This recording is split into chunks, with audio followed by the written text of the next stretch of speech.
Alright, so today we're going to be talking about context clues. Now you guys may or may not have heard of this term before, so before we begin, we're going to dissect what it means. Can anyone tell me what the word context means? Yes. It's like a setting or a situation. Exactly. So when we look at writing, the context of a word are the words around it or the situation that the word is in. So when we look at what context clues are, we're taking a word that we don't know and we're looking at the words around it to figure out what that word means. Does anyone know why this can be useful? Yes. Sometimes we don't have a dictionary. Exactly. Sometimes we don't have a dictionary. But in addition to that, if we stop to look at a dictionary over and over again for every word we don't know, it really disrupts our flow of reading. So that's why we have to learn to recognize the 5 different types of context clues while we read, so that we can really keep the flow going and keep our thoughts going and not have them interrupted repeatedly. So we're going to learn the 5 types. Can someone read the first type for me? Inference. The meaning is not given, so you must use surrounding words to infer its meaning. Great, thank you. Can someone read the definition type? Definition. The direct definition of the word is given in the sentence. Awesome. All right, can someone read example for me? Example. An example of the word is used in the sentence. Great. Can someone read antonym for me? The word has a different meaning than another word in the sentence. Awesome. And then last one, synonym. The word has a similar meaning to another word in the sentence. Great, and we'll get more practice with these in a minute. So if you notice over here, we have these things called signal words, and these are words that we can look for in sentences to identify which type of context clue we're looking at. So just for example, if we're looking at antonym, we can see that the words but, however, although, unlike, and a few others describe antonyms. So when we see a word and we see the word unlike, whatever follows the word unlike, we know that that's gonna not be like or be the opposite of the word we're trying to identify.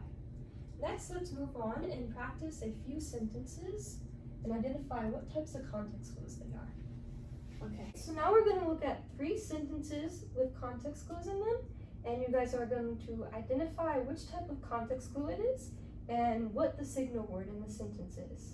So the first one is, Wisconsin is frigid in the winter, unlike Florida, which is warm. Does anyone have any idea what type of context clue this is? Yes. I think it's an antonym. Antonym, that's correct. And were there any signal words in the sentence that helped you identify that? The word unlike. Unlike, that's correct. Awesome. Alright, so we're going to move to the next one.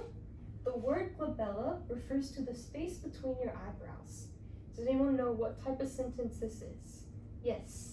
Is it an inference? It's actually not an inference, but that's a great guess.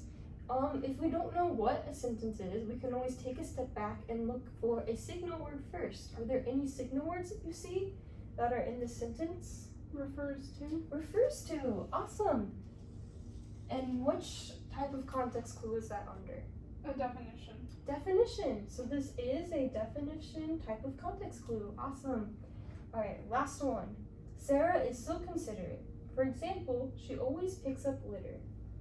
Yes. That's an example. Yeah, and it says the word example in it.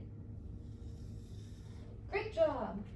All right, so to remember everything that we've learned about context clues today, we're going to learn a chant. As you can see, I, inference, D, definition, E, example, A, antonym, and S, synonym, spells out the word ideas. So that's the theme of this chant. All right, you guys ready to sing along with me? Yes. Awesome. 3, 2, 1. When we don't know a word, I have an idea. Let's sing our context clue cheer. I is for inference, the meaning is not given. D is when the sentence gives a direct definition.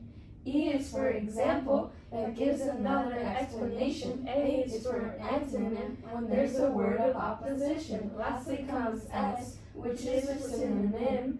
That means 2 words are similar, like the words dark and dim. Now when we come across a word we don't know, we can keep on reading and stay in the flow. Great job, guys!